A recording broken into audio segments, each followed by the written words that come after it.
So most people say Kundalini is Hindu, right? From Tantra, from yoga, etc. But what happens if perhaps it's not? Perhaps it's Egyptian. Now, of course, these two cultures mingled in ancient times. But let's look at a few images of symbolism within the Egyptian tradition. So, as you can see, we have images of the Djed pillar. The Djed pillar has 4 bars which create 3 loops, correct? What's this got to do with anything? We're going to see, and we're going to look at the other symbols. Now, Kundalini, Shakti, is said to be coiled like a snake, not a coiled snake, well, like a snake. And it is coiled 3 times around the linga of Shiva found in the coccyx. Let's look at this Djed again. 3 distinct places for something to be put, right? And it's a pillar, it's a linga. What's this got to do with anything?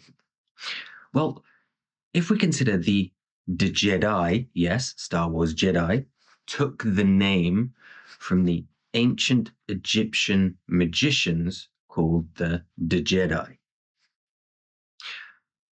So what happens if the Jedi were those that had mastered the Djed, that linga of Shiva, with 3 rings or coils around it? But we're going to go further here. Kundalini can be translated as any female kunda, fire bowl or fire pit, but it's really a bowl. So again, there's the bowl, right? We have the bowl, we have the Djed. In some images, we'll see it also accompanied by a snake or a symbol for energy or electricity. We can also find the Djed with 2 arms, and they're holding 2 staffs or scepters, right? The same things we saw previously, the was scepter and the ankh scepter, or the was and the ankh. Has the ankh ever been associated to, for example, the pineal gland? Yeah, it has quite a lot, hasn't it? So what is the was associated with? Power, control, much like a shepherd's staff to watch over the sheep. So when we have the bowl, the Djed, the ankh, the was, and the snake, or the electricity, this reminds us quite deeply of the Tantric idea of the Kundalini, right? So how many Shaktis are there? How many stages of Shakti are there? There's said to be 3 Shaktis. We got, in the middle there, we got 3. We've got the was, we've got the ankh, and we've got the Djed, right? The Djed, clearly linga with 3 pillars, the 3 coils, 3 rings. The ankh, which is somehow, in some way, shape or form, associated with the pineal. And then we've got the was at the front. You can quickly see how we could possibly associate this to Kundalini, idam Pingala. But it could also be associated to the symbol of the tree of life in Kabbalah, with 3 pillars. Not that of idam Pingala, but 3 pillars that correspond to the 3 Shaktis.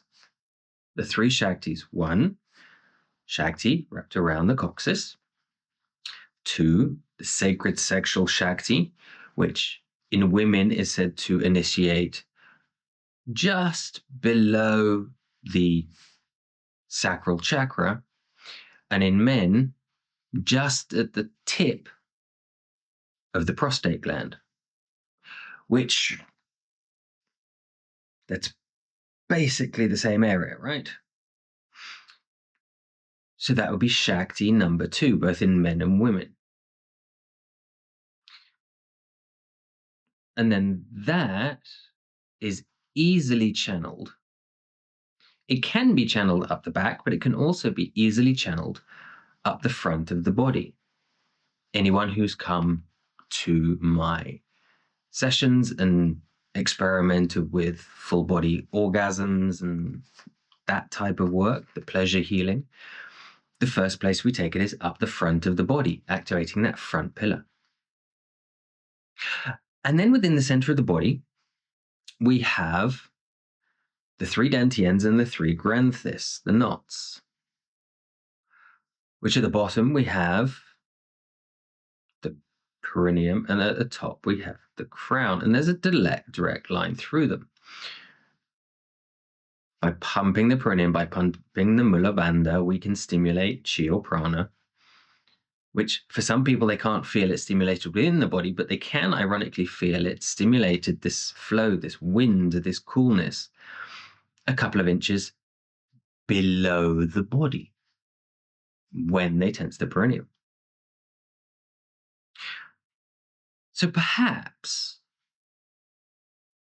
these images are actually symbolizing what not only the Jedi accomplished, but also the gods, or whatever we want to call them, within the very ancient Egyptian mythology. And then as certain beings accomplished certain things, they were given certain staffs, certain scepters to represent how far they had gone. So could this simply be the mastery of Kundalini? Could this bowl,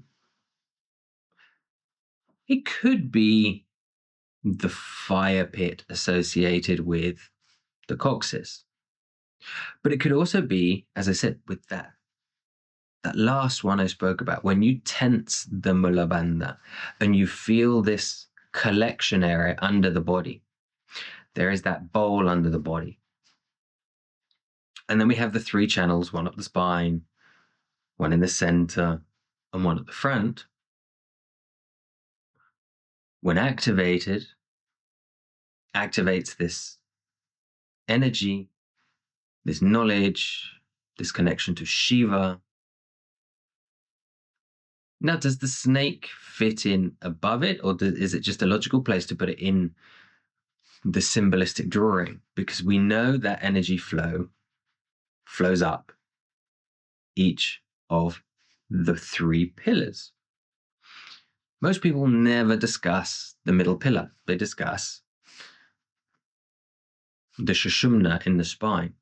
And in yogic terms, in tantric terms, with the Ida of Pingala, okay. But we clearly have the front channel. Anyone who's done, as I said, work with the sacred sexual energy, this clearly can be passed up the front. Anyone who's done work with the microcosmic orbit knows there's the domai and the reimai, the front channel and the back channel. You cannot say they're not there. There's too much evidence out there to show these things exist. And then, of course, we have the middle pillar. The middle pillar, very few people talk about. But it is, you can find the middle pillar within the work of the Golden Dawn in Western esotericism. You can find the middle pillar also in Buddhist work, in Tantric work. So we have very clearly in Egypt this symbology of these three pillars, this bowl to collect the energy, and the symbol for energy above it being represented, ironically, just as in theory coming from Tantra, the snake or energy, which is a representation of Shakti. So we have a clear, repeated and constantly repeated imagery in Egypt of something that could quite possibly symbolize the cosmic energies, the energies of power, the energies of intuition, the energies of mysticism, right there in front of us, sitting there for thousands of years as complete and utter proof that the Kundalini is not strictly just Tantra or yogic in nature. Now, obviously, we have other symbology around the world. We see it in South America very often, very similar symbology. But I just wanted to, because everybody thinks, oh, this is tantric, oh, this is yogic. I get many comments on my channel from people from India saying, oh, no, this is, you don't know, you're from the West. How can you know this? This is something from Hindu or yogic traditions. And it's like, is it really? These images will say something completely different, weren't they? There are three pillars within the body for energy to flow through. Not one, not two. We're not talking about balancing the electrical and the magnetic. We're not talking about balancing the masculine and the feminine with the Ida and the Pingala. Because perhaps even that representation of the Ida and Pingala are a misrepresentation of the was and the Ankh. That's a big statement, isn't it? But it's very interesting because when you talk to people who have actually awakened their Kundalini fully, they've connected to Shiva, to consciousness, they're deep within it. When you actually sit and ask them, have you ever felt this Ida channel and this Pingala channel? That's obviously, it's easy to imagine these things. Oh, yes, there's one flowing here and there's one flowing here. I can create this in me. But unless you intentionally create it, you don't feel it. And again, let's go a step further, because the Ida and Pingala, if you look at the staff of Hermes, it's crisscrossed around the spine. But the other theory is that one comes out the root and goes up to the head, and the other one comes out the sacral, the other side, and goes to the head, and they're straight tubes that go up and down. And there are other ideas that both come out the sacral, and there are other ideas that, well, you have the Shushumna, but the Shushumna is sort of like a ring, and then outside you have other rings, and one of these rings is the Ida and the other is the Pingala, and it's like, what? So the Ida and Pingala are what? Are they a tube one side and the other, a crisscrossy thing, tubes within tubes? There are so many systems and ideas about them. Nothing is actually clear there. And of course, through your own imagination, you can create all of them. But one thing is creating something in your imagination and imagining it. And another thing is really, truly, and honestly feeling these things. Now, when I say sending the energy up the front channel, you can clearly feel it. It will take you into orgasmic realms of blissful energy just going up the front channel. just going up the back channel, just going up the central channel. But these crisscrossy things around the Sushumna and everything, really? Not really. So perhaps there is a misrepresentation of the was and the Enk in the Ida Pingala, that they're coiled around the spine like the staff of Hermes, and it was a misrepresentation through history. We all know how things get misrepresented because these days so many people think, as I spoke about in my chakra videos, that each chakra, there are 7 chakras, and each has the color of a rainbow, and which was designed in the 1970s. Nothing new, but that's a generation. So now everybody believes that they have these colors, which haven't been said for thousands of years at all. So we have to be very, very careful about what we take as true information. And we have to experiment with it within ourselves. And then we have to cross-reference with other people. There are many gurus that talk about the Idam Pingala, but they do not talk about the Idam Pingala about being left and right channels or quad.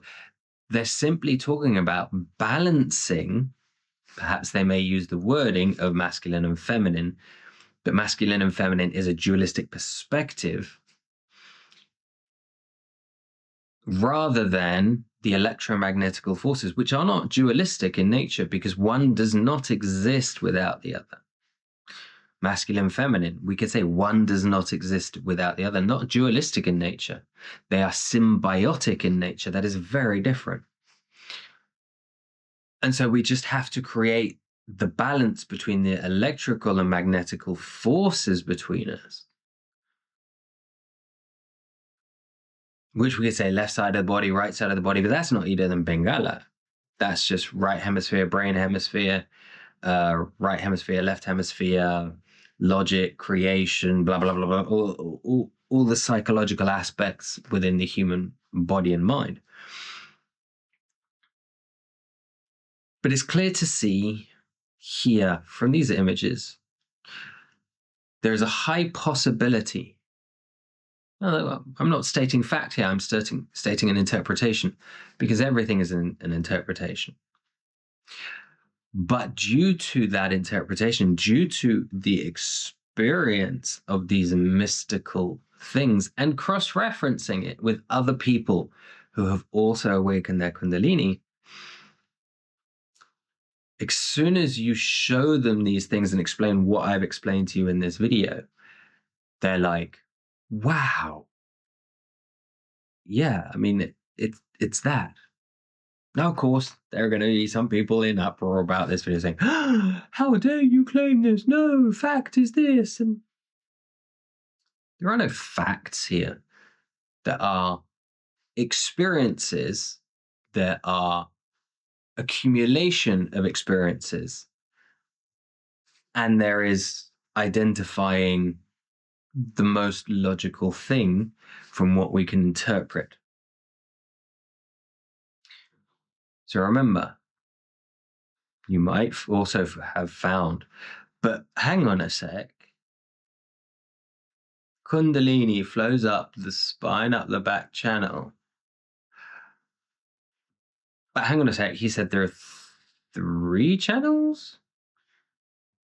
And Kundalini is just one of them, but there are 3 forms of Shakti and 3 vibrations of Shakti within the body.